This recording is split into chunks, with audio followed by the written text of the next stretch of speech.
அதிமுக தலைமை அலுவலகம் சென்னையில்தான் அமைந்திருப்பதாகவும் சந்தேகம் இருந்தால் நேரில் வந்து பார்க்கும்படியும் திமுக எம்பி கனிமொழிக்கு அதிமுக பொதுச் செயலாளர் எடப்பாடி பழனிசாமி அழைப்பு விடுத்துள்ளார்.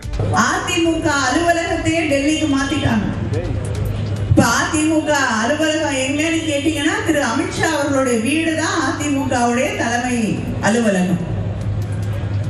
யாரோட யாருக்கு சண்டையா இருந்தாலும் எந்த பஞ்சாயத்தா இருந்தாலும் அங்கதான் போய் தீர்க்கணும்.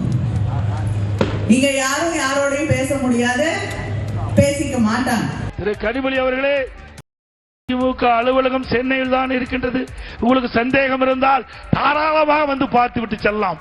இதே நேரத்தில் திராவிட முன்னேற்ற கழகத்திற்கு ஒரு சோதனை வந்த பொழுது உங்களுடைய கட்சி அலுவலகத்தை இங்கே திமுக பிரிந்து சென்றவர்கள் கைப்பற்ற நினைக்கின்ற பொழுது அதை காப்பாற்றி கொடுத்த கட்சியினுடைய தலைவி புரட்சி தலைவி அம்மா என்பதை மறந்து விடாதீர்கள். ஆட்சியில் காங்கிரஸ் பங்கு கேட்பதன் மூலம் திமுக கூட்டணியில் விரிசல் ஏற்பட்டுள்ளதாக அதிமுக பொதுச் செயலாளர் எடப்பாடி பழனிசாமி தெரிவித்துள்ளார். நீலகிரி மாவட்டம் குன்னூரில் எடப்பாடி பழனிசாமி பரப்புரை மேற்கொண்டார். அப்போது பேசிய அவர் ஆட்சியில் பங்கு கோஷம் எழுந்துவிட்டதால் திமுக கூடாரம் காலியாகும் என்று கூறினார். அங்க கூட்டணிக்குள்ள விரிசல் ஏற்பட்டு விட்டது. ஆட்சியில பங்கு வேண்டும் என்று கோஷம் எழுப்பப்பட்டு விட்டது. திமுக கூடாரம் காலியாக போகுது. அதிமுகவை உடைக்க நடக்கும் சதி திட்டங்களை முறியடிப்போம் என்றும் எடப்பாடி பழனிசாமி திட்டவட்டமாக தெரிவித்தார். இந்திய அண்ணா திராவிட முன்னேற்ற கழகத்திற்கு எவ்வளவோ சோதனை ஏற்படுத்திக் கொண்டிருக்கிறீர்கள். அத்தனை சோதனையும் இங்கே இருக்கின்ற மக்கள், கழக நிர்வாகிகள், தொண்டர் மூலமாக தூள் தூளாக்கப்படும். திமுக அரசு கடந்த 4 ஆண்டுகளில் எந்த திட்டத்தையும் கொண்டு வரவில்லை என்றும் எடப்பாடி பழனிசாமி விமர்சித்தார். டெல்லியில் பாஜக தேசிய தலைவர் ஜே.பி. நட்டாவை சந்தித்த பாஜக மாநில தலைவர் நயினார் நாகேந்திரனிடம் டிடிவி தினகரன், ஓபிஎஸ் ஆகியோரை மீண்டும் கூட்டணிக்குள் கொண்டுவர முயற்சி செய்ய அறிவுறுத்தப்பட்டதாக தகவல் வெளியாகியுள்ளது.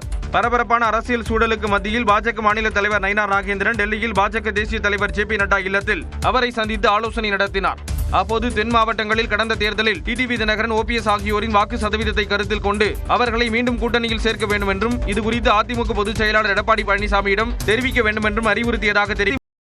திமுக உட்கட்சி விவகாரங்களில் தலையிடாமல் பாஜக கூட்டணியின் கீழ் பிரிந்து சென்றவர்களை கொண்டு வந்து கூட்டணியில் பாஜகவிற்கு ஒதுக்கப்படும் தொகுதிகளில் டிடிவி, ஓபிஎஸ் ஆகியோருக்கு தொகுதிகளை ஒதுக்க பாஜக திட்டமிட்டிருப்பதாக தகவல் வெளியாகியுள்ளது. அண்மையில் பாஜக முன்னாள் மாநில தலைவர் அண்ணாமலை டிடிவி தினகரனை சந்தித்து பேசிய நிலையில் டிடிவி தினகரன், ஓபிஎஸ் ஆகியோரை கூட்டணியில் இணைக்க ஜே.பி. நட்டா அறிவுறுத்தி இருப்பதாக தகவல் வெளியாகியிருப்பது குறிப்பிடத்தக்கது.